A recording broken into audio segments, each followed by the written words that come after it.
आगा साहब, हम एक नजर से देख रहे हैं अमेरिका के इस मनाजिर को। आप किस नजर से देख रहे हैं? आपकी ऐनक कौन सा मंजर देख रही है और इसके पीछे की मंतिक और मसलहत क्या दिखाई देती है? देखिए, दुनिया एक अनप्रेसिडेंटेड हालात को फेस कर रही है। और सदर ट्रंप का आना बहुत मुश्किल था। और पूरी दुनिया का मंजरनामा भी मुख्तलिफ था। जंग थी यूक्रेन में, और फिर ऑलमोस्ट गजा का जो इंसिडेंट है उसमें भी आप देख रहे हैं कि कितनी तबाही आ चुकी थी। सदर ट्रंप एक नारा लगा के आए थे, हम्म। अपने अवाम से एक वादा करके आए थे कि मैं जंगें ख़त्म करूंगा और अपने मुल्क में खुशहाली लेके आऊंगा। और कुछ वादे उन्होंने किए थे। और इसमें कोई दो राय नहीं है कि सदर बाइडेन, मैं बहैसियत डेमोक्रेट के, मैं नाकिद हूँ सदर बाइडेन की उन पॉलिसीज का जिसमें उन्होंने बॉर्डर्स खोल दिए और लाखों की तादाद में वो इमिग्रेंट्स आए जो जिनको क्रॉस करवाई गई, बॉर्डर से हम्म। फैसिलिटेट किया गया। और अमेरिका की तमाम रियासतों में बिलखसूस जो फैसला कुन रियासतें होती हैं, जो जिसे स्विंग स्टेट्स बोलते हैं, वहाँ हम्म। उनकी आबादी, उनकी पॉपुलेशन में कुछ रियासतों में जो अनडॉक्यूमेंटेड पॉपुलेशन थी 2020 में, उसमें 750% इजाफा किया गया।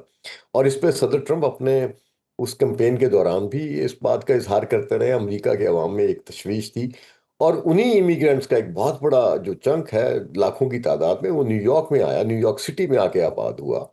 और उसकी आबादी से हमारा जो होटल रोजवेल्ट, उसे भी न्यूयॉर्क की सिटी और मेयर की एडमिनिस्ट्रेशन ने रेंट पे लिया, लीज पे हम्म। लिया। और वहाँ पे उन इमिग्रेंट्स को जो सरहद पार करके आए थे और फेडरल गवर्नमेंट की बसों पे आए थे, बाइडेन हम्म। एडमिनिस्ट्रेशन की बसों पे आए थे, उन्हें न्यूयॉर्क सिटी में दाखिल कर दिया। जिससे ना सिर्फ हमारे यहाँ जराइम में इजाफा हुआ, शहरी आबादियों में क्वालिटी ऑफ लाइफ कॉम्प्रोमाइज कर गई, इकोनॉमी पे बर्डन पड़ा। और डेफिनेटली सदर ट्रंप ने वो जो इकदामात किए हैं, उसका मैं बहैसियत डेमोक्रेट के भी मैं उसको इंडोर्स करता हूँ, और मैंने पहले भी इंडोर्स किया था। आज भी मैं ये समझता हूँ कि अमेरिका में इस तरह से ओपन बॉर्डर पॉलिसी से जो नुकसानात हो रहे हैं, उसमें ड्रग ट्रैफिकिंग थी, और फॉर लेफ्ट का जो वो कह रहे हैं स्पीकर और सदर ट्रंप, इसमें कोई वो गलत बात नहीं कर रहे हैं।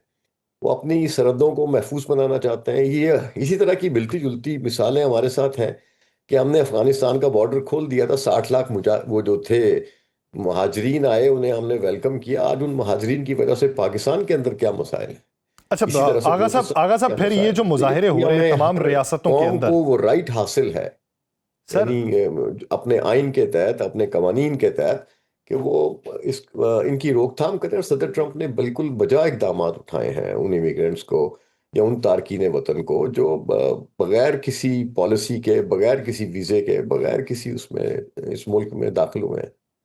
तो सर, जी। ये जो इस वक्त सारी रियासतों के अंदर एहतजाज जारी है, ये बेजा है? फिर सदर ट्रंप को इस पे डटे रहना देखिए, चाहिए?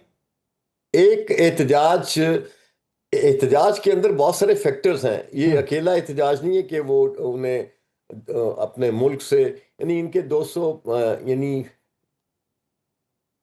अपने इक़्तिदार की, यानी 20 जनवरी से अब तक 264 दिनों में 2 मिलियन के लगभग उन्होंने लोगों को अमेरिका से मुल्क बदर किया है। हम्म। और एहतजाज तो बजा है। और उसकी जद में जैसे जैसे कहते हैं ना, आटे के साथ घुन भी पिस जाता है। हम्म। तो ऐसा ही है, इसमें अच्छे बुरे लोग सब उसमें शामिल हो गए, फिर उसमें तखसीस बाकी नहीं रहती है। और मैं समझता हूँ इसकी कसूरवार बाइडेन एडमिनिस्ट्रेशन है, कि जिन्होंने बगैर सोचे समझे, बगैर वो चीजें, पैरामीटर्स को एवेल्युएट किए, आज वो जो डेमोक्रेट्स, यानी हमारे जो हैं पार्टी के लोग, ये नारा लगाते हैं कि हम प्रो इमिग्रेंट्स हैं। तो मैं तो अमेरिका में 30 बरसों से बैठा हूँ। 30 बरसों से मैं बेशुमार ऐसी हजारों लोगों को जानता हूँ। और ख़ास तौर पे न्यूयॉर्क में ऐसे हज़ारों ख़ानदान हैं, ऐसे हज़ारों अफराद हैं कि जो, बल्कि लाखों की तादाद में हैं, कि जो 25 साल से, 30 साल से इस निज़ाम का हिस्सा हैं हम्म। और काम कर रहे हैं। लेकिन उनको जब एमनेस्टी देनी है, या उनको आपने सिटीजनशिप देनी है, या उनको ग्रीन कार्ड देना है, तो उस प्रोसेस में इंतहाई डिले है। कुछ पेंडेमिक की वजह से हुआ, कुछ उनके सदर ट्रंप के पिछले इक़्तिदार की वजह से हुआ। तो पिछले 20 बरसों को जो डेडलॉक है, बाइडेन एडमिनिस्ट्रेशन अगर इतने ही संजीदा होती, तो उसे चाहिए था कि जो लोग ऑलरेडी इस मुल्क में मौजूद हैं उनकी तादाद भी कुछ 7-8 मिलियन के करीब लगभग ऐसे लोग हैं जिनको डॉक्यूमेंट्स की जरूरत है। उसमें पाकिस्तानी ऐसे मौजूद हैं, जिसमें मेरा ख्याल है 1,00,000-1,50,000 पाकिस्तानी ऐसे हैं जो 25-30 वर्षों से इस मुल्क में रह रहे हैं और उनके आगा पास साहब वैसे 25 वैसे दस्तावेज आपको लोग आपको जो वैसे डॉक्यूमेंट मुबारक हो सर कि इतने नाकिद होने के बावजूद भी, आपसे पहले भी गुफ्तगू होती रही बेशुमार मौक़ों के ऊपर, आप नाकिद रहे बहुत बड़े बाइडन के, लेकिन इसके बावजूद भी डेमोक्रेट्स में एक मजबूत पोजीशन आपने रखी हुई है। यही अगर आप पाकिस्तान में होते हैं तो पता नहीं कब के घर बैठे होते हैं सर। मेरा एक आखिरी सवाल सर डोनाल्ड ट्रंप के एक बयान के मुतल्लिक है कि जो उन्होंने कहा है कि अब्राहम अकॉर्ड के अंदर मुस्तकबिल करीब में जल्द ही सऊदी अरब शामिल हो जाएगा। क्या ये मुमकिनात में दिखाई देता है एक ऐसे वक्त में कि जब अभी भी गजा अमन मुआहिदे के ऊपर बहुत से सवाल जी जो हैं वो बाकी हैं? सऊदी अरब पे जो मामला है ना कि इब्राहिम अकॉर्ड का, और बल्कि ये एक यूं समझ लें कि अगर सऊदी अरब ये पहल करता है हम्म, और उस पहल को हम जवाज बनाते हैं पाकिस्तान, तो हम्म, ये एक नामुनासिब बात होगी। इस वक्त तो मामला ये है कि गजा को जो लेवल ग्राउंड बनाया गया है और जिस तरह से गजा को ट्रीट किया जा रहा है, हम्म, टोनी ब्लेयर जिसके हाथ खून से रंगे हुए हैं, उसको उस अथॉरिटी में एक अहम मकाम हासिल होगा। हम्म, तो ये एक नामुनासिब कदम होगा और ये दुनिया में अमन, पायदार अमन की जमानत नहीं बनेगा इब्राहिम अकॉर्ड। वो अब किस्सा पारीना बन चुका। उसकी पादाश में दो रियासती फार्मूले पे अगर कोशिश की थी बिल क्लिंटन ने, उन्हें सजा मिली। हम्म, असैसिनेशन हो चुकी है एक प्रेसिडेंट की, जॉन एफ कैनेडी की, और जिमी कार्टर अपनी एक मुद्दत पूरी कर पाए। तो अमेरिका का जो भी सदर इजराइल के उस खूनी एजेंडे की मुखालफत में जाता है या अपनी राय कायम करता है, उसे उसकी सजा भुगतना पड़ती है। और हम्म, जेफरी एप्स्टीन की फाइलों का खोल जाना और उस पर एक बहुत बड़ी तहरीक का चलना, और आज वो सही। तहरीक आज भी चल रही है, और उसमें मेरा ख्याल है कि सदर ट्रंप के ऊपर उनकी प्रेजेंस जो है उन फाइलों में उनका नाम भी मौजूद है जिस पे हम्म, वो इनकार कर रहे हैं।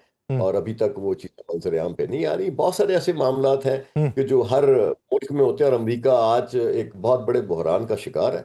एक सही। तरफ सदर ट्रंप पे जेफरी एप्स्टीन की तलवार लटकाई गई है, जैसे बिल क्लिंटन पे लटकाई गई थी मोनिका लेविंस्की स्कैंडल की, और वो अपनी आखिरी मुद्दत के जो 18-20 महीने थे वो अपनी इक़्तिदार की जंग सही, लड़ते रहे। यानी इस और पूरे जब वो मामले के ऊपर एक मसला हल सवाल जो करना है वो चाहते थे, जन्म लेता है। ये पेचीदा सूरत हाल है और सदर ट्रंप अगर मुखालिफत में जाएंगे इसराइल की तो उनके लिए परेशानी होगी, हक में जाएंगे तो ये अब्राहम अकॉर्ड जो है ये किस्सा पारीना बन चुका है। बहुत शुक्रिया आगा मोहम्मद साले साहब इस हवाले से अपना वक्त देने के लिए।